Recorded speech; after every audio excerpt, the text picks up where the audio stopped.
जी, अब Chinese remainder theorem है आपके पास, ठीक है? इसमें जो है वो हमने ये वाले स्टेप्स को फ़ॉलो करना है, ठीक है?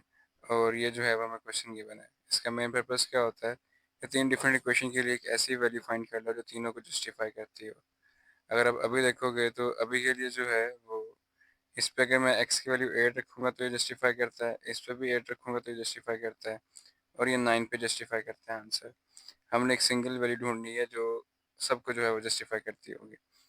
तो सबसे पहले जो है वो आप अपनी वैल्यूज़ को लिख लो, ठीक है? R1, R2 और R3। R1 जो है वो आपके पास 2 है, R2 जो है वो 3 है और R3 भी जो कि आपके पास 2 है। फिर आप स्मॉल m1 लोअर केस में वो 3 है ये वाला, m2 जो है वो आपके पास 5 है और m3 जो है वो आपके पास है 7। अब पहला स्टेप क्या कहता है इसमें? पहला स्टेप ये कहता है कि आपने कैलकुलेट करना है capital M, find capital M। अब वो कैसे फाइंड करते हैं? सिंपल उसका फार्मूला सामने लिखा हुआ है कि m इज इक्वल टू जितनी भी आपके पास m की वैल्यूज़ है ना आपने उन सब को मल्टीप्लाई कर देना। तो m1 3 है, m2 5 है, ठीक है, और ये 7 है, 35। तो ये आपके पास आ जाएगा 105 m की वैल्यू आ जाएगी। स्टेप नंबर 2 क्या कहता है कि अब आपने m1 m2 और m3 यानी m के यानी m3 तक अभी हम फाइंड करेंगे क्योंकि हमारे 3 है। तो सेकंड स्टेप है आपने जो है वो m1 m2 और m3 को कैलकुलेट करना है। उसको कैलकुलेट करना भी जो है वो बहुत सिंपल है, ठीक है? सिंपल आपने क्या लिखना है m1 is equals to upper case m divide by m1, ठीक है? m की वैल्यू 105 आई है और m1 की वैल्यू क्या है 3। और इसी तरह जो है वो हम m2 कैलकुलेट करेंगे, m3 कैलकुलेट करेंगे। कैसे m ओवर m2, m जो है वो 105, m2 जो है वो खाली 5 और ये जो है वो फिर आपके पास m3 105 डिवाइड बाय 7। यहाँ पे जो है वो आपके पास डिवाइड करके आंसर आएगा 35। फिर जब आप 105 को डिवाइड करोगे 5 पे तो आपके पास आएगा 21 और जब ये लास्ट वाले को करोगे डिवाइड 105 डिवाइड बाई 7 तो आपके पास आ जाएगा 15। यहीं आपके पास m1 m2 और m3 भी जो है वो कैलकुलेट हो गए। थर्ड थर्ड स्टेप कहता है कि आपने जो है वो कैलकुलेट करने हैं m1 का इन्वर्स, m2 का इन्वर्स, ठीक है, और m up to so on mk का इन्वर्स। तो वो जो है वो हमने इस इक्वेशन के थ्रू कैलकुलेट करना है, ठीक है? यानी अब थर्ड स्टेप में जो है वो हमने इन्वर्स कैलकुलेट करना है, यानी m1 m2 और m3 इन तीनों के जो है वो हमने क्या कैलकुलेट करने हैं इन्वर्स। तो सिंपल ये वाला जो है हम लिखेंगे यानी m1 इंटू m इन्वर्स, ठीक है,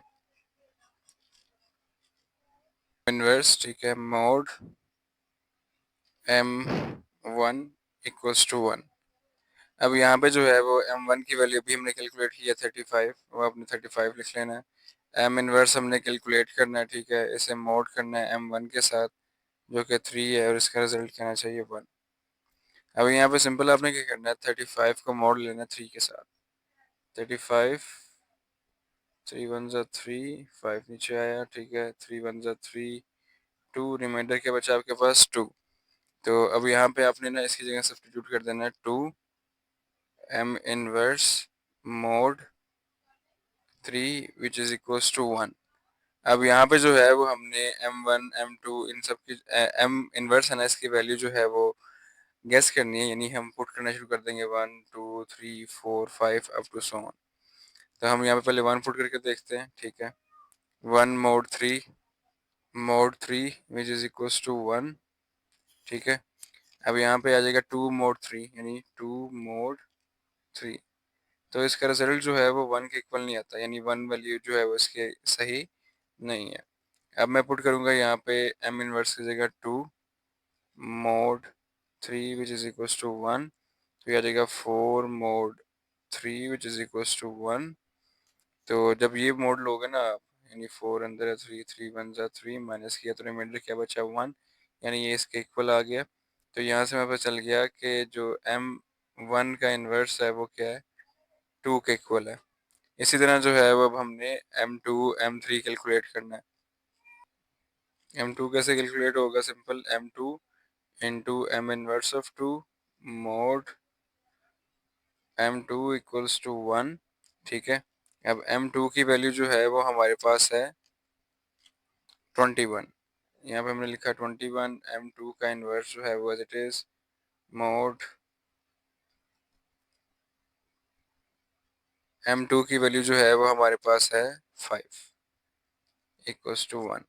अब 21 का जब आप मोड लेते हो ना 5 के साथ, तो आपके पास आता है 1, यानी 5 4 से 20, रिमाइंडर के बचेगा 1। तो इसकी जगह हमने लिख दिया 1। M2 का इन्वर्स मोड 5 इक्वल्स टू 1। अब दोबारा इसमें 1 पुट करो और ये इस तरह जो है हम कैलकुलेट करते जाएंगे। 1 पुट करेंगे तो आपके पास मोड 5 इज इक्वल्स टू 1, यानी 1 मोड 5। अब 1 मोड 5 लो आप तो आपके पास 1 ही आएगा। तो यानी आपके पास जो M2 का इन्वर्स है उसकी वैल्यू क्या है? 1। अब जो है वो M3 कैलकुलेट करना है। M3 कैसे कैलकुलेट होगा जी? M3 इंटू M3 का inverse which is equals to, sorry equals to नहीं आएगा, mod M3 which is equals to 1। अब M3 की वैल्यू हमने कैलकुलेट की थी, हमारे पास M3 की वैल्यू आई थी 15। ये आ गया 15। M3 का इन्वर्स अब हमने कैलकुलेट करना है। मोड M3 हमारे पास क्या है? 7 इक्वल्स टू 1। 7 टू 14, रिमाइंडर 1 बचता है। तो M3 minus 1 mod 7 is equals to 1। तो M3 की जगह 1 पुट करेंगे, मोड 7 इक्वल्स टू 1। तो 1 मोड 7 बचा, और ये भी किसके इक्वल होगा? 1 के। तो यानी M3 इनवर्स की वैल्यू क्या है? 1। हमने जो है वो तीनों की वैल्यूज को कैलकुलेट कर लिया। M1 इनवर्स, M2 इनवर्स और M3 इनवर्स तीनों जो है वो कैलकुलेट हो गई। M1 इनवर्स क्या था हमारे पास? 2, और बाकी दोनों क्या हैं? 1 1। अब लास्ट स्टेप क्या है कि जो आपके पास रिजल्ट आया ना वो आपने इस इक्वेशन में पुट कर देना है। अब इक्वेशन क्या है वो?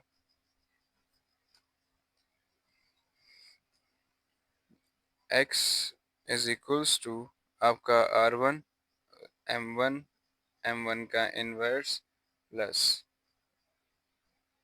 R2 M2 M2 का इनवर्स प्लस R3 M3 और M3 का इनवर्स। जो भी आंसर आएगा उसको मोड कर देना किसके साथ? कैपिटल M के साथ। Mode capital M।